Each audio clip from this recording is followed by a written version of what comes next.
RPSC ACP exam 2014 के अंदर IPv6 के रिलेटेड भी क्वेश्चन पूछे गए हैं। एक क्वेश्चन हम देखते हैं, which is a correct statement related to IPv6 addressing. तो हम इस क्वेश्चन के अंदर पूरे IPv6 को समझने वाले हैं। तो चार यहाँ स्टेटमेंट दिए गए हैं, इनमें से कौन सा स्टेटमेंट सही है हम देखेंगे। पहले हम IPv6 के बारे में विस्तार से जानेंगे। तो IPv6 क्या है? IPv6 IPv4 का अपडेटेड वर्जन है, जिसके अंदर हमें 128 बिट मिल जाती हैं, क्योंकि IPv4 के अंदर तो केवल 32 बिट थी। और जब ये खत्म होने लगी तो IPv6 को विकसित किया गया ताकि सभी डिवाइसेस को अपना अपना यूनिक IP एड्रेस मिल सके। तो IPv6 का एड्रेस का स्ट्रक्चर जो है वो कैसा है?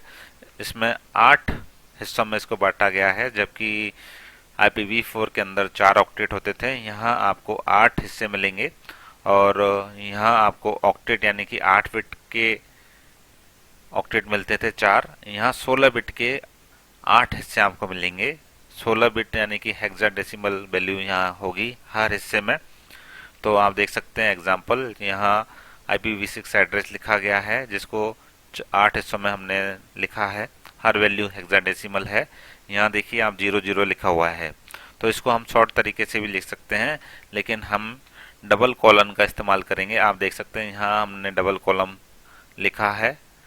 डबल कॉलन लिख करके हम इस हिस्से को हटा सकते हैं। तो जो 00 लिखा हुआ है उसको हटाने के लिए हम डबल कॉलन का इस्तेमाल कर सकते हैं। IPv6 के अंदर शॉर्ट इसको अंदर लिखा जा सकता है। एड्रेस टाइप की बात करें तो इसके अंदर 3 टाइप के एड्रेस होते हैं। एक होता है यूनिकास्ट, यानी कि हर एक डिवाइस का अपना IP एड्रेस दिया जा सकता है। मल्टीकास्ट, एक ग्रुप को IP एड्रेस असाइन किया जा सकता है, जिससे हम सारा इंफॉर्मेशन उस पूरे ग्रुप को भेज सकें।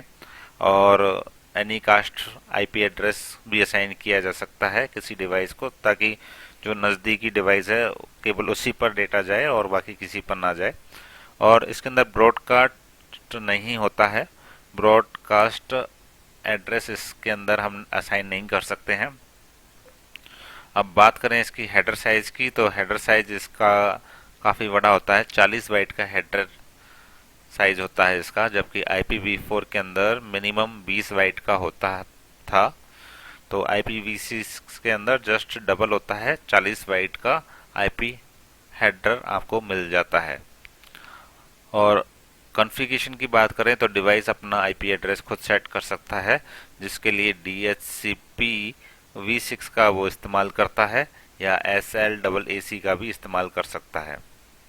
अगर इसके फ़ायदे की बात करें तो ये बड़े स्पेस की वजह से इसके जो IP एड्रेस है वो कभी ख़त्म नहीं होंगे और सभी डिवाइसेस को यूनिक IP एड्रेस मिल जाएंगे।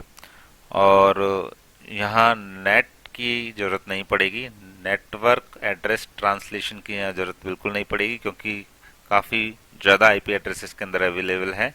और सिक्योरिटी भी है इसके अंदर बढ़िया, और राउटिंग और नेटवर्क मैनेजमेंट भी बढ़िया होगा, क्योंकि आपके पास ज़्यादा IP एड्रेस हैं। अभी फ़िलहाल कहाँ इस्तेमाल हो रहा है इसका, तो अभी इंटरनेट सर्विस प्रोवाइडर हैं वो धीरे धीरे इसको अपनाना शुरू कर रहे हैं। और कुछ बड़े जैसे ISP है, गूगल है, कॉमकास्ट है, वर्जन है, इन्होंने इसको अपनाना शुरू कर दिया है। और मोबाइल नेटवर्क की हम बात करें तो हम अपने मोबाइल में चेक कर सकते हैं, IPv6 को ये अब सपोर्ट करने लगे हैं और आपको अपने मोबाइल में IPv6 एड्रेस मिल जाएगा।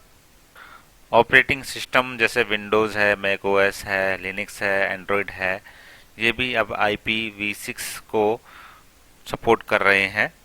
और वेब सर्विस जैसे साइट हैं, गूगल, यूट्यूब, फेसबुक, ये भी IPv6 पर अब उपलब्ध हैं। आप IPv6 एड्रेस आप डालेंगे तो ये वेबसाइट आपके खुल जाएंगी।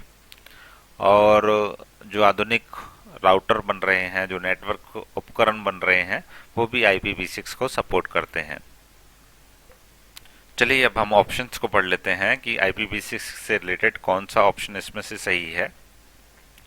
IPv6 increases the size of the IP address from 32 to 128 bit, ये सही है पहला ऑप्शन।